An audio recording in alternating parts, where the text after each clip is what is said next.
Olá a todos! Então hoje vou falar-vos do Adho Mukha Svanasana, que é uma das posições mais familiares nas práticas. Acho que há poucas em que esta postura não apareça pelo menos uma vez. Adho Mukha Svanasana significa o cão olhar para baixo, o cão com a cara virada para baixo, que é uma posição que eles fazem quando se espreguiçam, quem tem aí caninos em casa. E por isso é muitas vezes conhecida como a postura do cão. Como é uma postura muito familiar, eu vou dar-vos algumas dicas para poderem executar melhor, para poderem corrigir a vossa posição, se for o caso. Em relação a distâncias, seja nesta postura, seja noutra, distâncias entre mãos e pés, distâncias entre os pés ou entre as mãos, é sempre muito relativo o que é o ideal. Depende muito de corpo para corpo, mas tem de haver uma referência, especialmente para quem tem menos experiência, para quem está a começar. Tem que haver uma referência. Então, a distância entre os pés e as mãos. Quando se faz o Adho Mukha, em geral, aquilo que dizemos é a distância que temos também na prancha. Então, podemos começar por fazer uma prancha, se calhar já me viram fazer isso muitas vezes nas aulas, fazer uma prancha e esta será aproximadamente a distância ideal.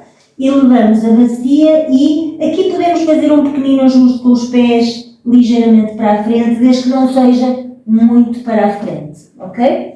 Então, esta será a distância. Por falar em distância, eu vou mostrar os dois dos erros mais comuns, não sei se são os mais comuns, mas dois erros muito comuns no Adho Mukha. Um deles é ter as mãos e os pés demasiado aproximados e o outro é ter as mãos e os pés demasiadamente afastados. Então, eu vou tentar aqui mostrar-vos como é que isso é.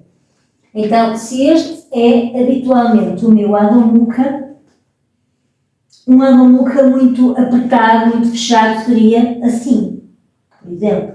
No meu caso, como eu tenho bom alongamento, continua a ser confortável, mas como esta é uma posição que alonga bastante a parte posterior das pernas, que exige a abertura dos ombros, quem tem menos flexibilidade nas pernas, quem tem menos flexibilidade nos ombros, se estiver com os pés e as mãos muito aproximados, o peso vai todo cair para cima dos braços. Vai tornar-se uma posição extremamente exigente, extremamente forte e difícil, quando o Adho Mukha acaba por ser uma posição, quando bem feita, acaba por ser uma posição bastante descontraída. E por isso é muitas vezes utilizada, especialmente naquelas práticas mais fluídas, é usada quase como uma posição de descanso.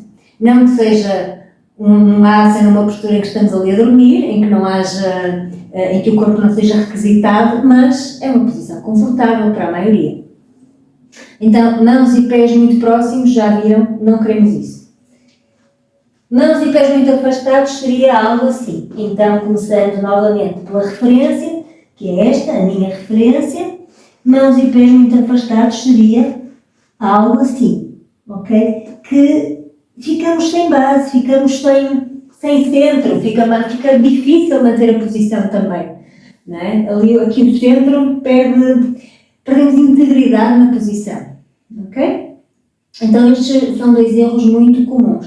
E é só vocês experimentarem e vão ver como tanto uma variação quanto a outra não são tão confortáveis quanto a posição com a distância certa, digamos assim. Então é uma questão também de vocês experimentarem como costumam fazer e depois juntar muito ou afastar muito os pés para sentirem a diferença. Mas então quero que levem daqui a base, a referência, distância de pés e mãos como na prancha. Normalmente eu digo-vos também, quando vamos para o Adho Mukha, especialmente quando é o primeiro da prática em que o corpo ainda está a aquecer, o que é que eu vos digo muitas vezes? Vamos começar com os joelhos ligeiramente fletidos.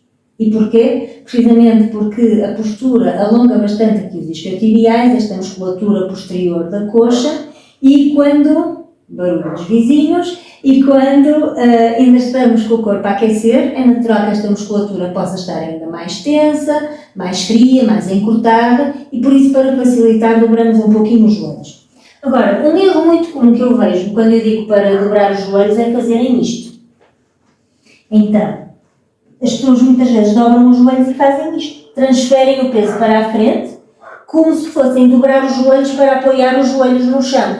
Ora, não é isto que eu quero que vocês façam. Então, outra referência importante relativamente ao Adho Mukha é o peso sempre para trás, ok? Mesmo esta ideia de que temos de levar os calcanhares em direção ao chão e então muitas vezes damos por nós a fazer força em direção ao chão, esqueçam isso. Os calcanhares descerem é uma consequência de levarmos todo o peso para trás e de ativarmos e alongarmos bem as pernas. Naturalmente os calcanhares vão descer.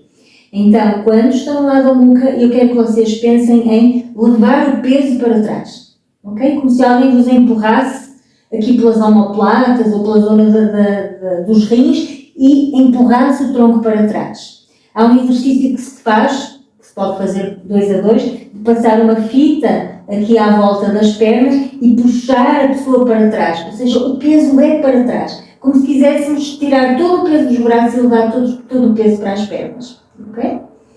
Por isso é que quem tem mais encurtamento das pernas e não consegue esticá-las bem, ou pouca mobilidade dos ombros, como eu falei há bocadinho, vai ter dificuldade em levar o peso para trás. Os ombros não vão deixar, não é? Porque não passam daqui e por isso não conseguimos levar tanto peso para trás. As pernas não esticam e como não esticam, o peso tende a ir para a frente e é por isso que dobrando os joelhos facilita. Então eu vou tentar mostrar como seria uma pessoa com a parte de trás das pernas muito dura e os ombros também muito duros e vou-vos mostrar como seria. Então, deixa eu ver se eu consigo mostrar. O ideal era ter uma cobaia que fosse mesmo assim, mas eu vou tentar fazê-lo.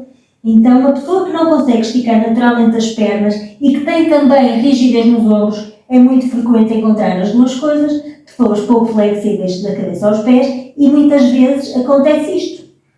Então vejam, o meu peso está muito mais sobre os braços, porque as pernas como não esticam e os braços como não permitem que eu faça isto, que eu empurro o tronco para trás e eu fico aqui com, vejam que os braços estão muito mais perpendiculares ao chão do que da maneira certa, né? Então, novamente, isto torna-se aqui um grande esforço. Dobrando um pouquinho os joelhos, então, vamos ter mais facilidade nisto, em levar o peso para trás, está bem?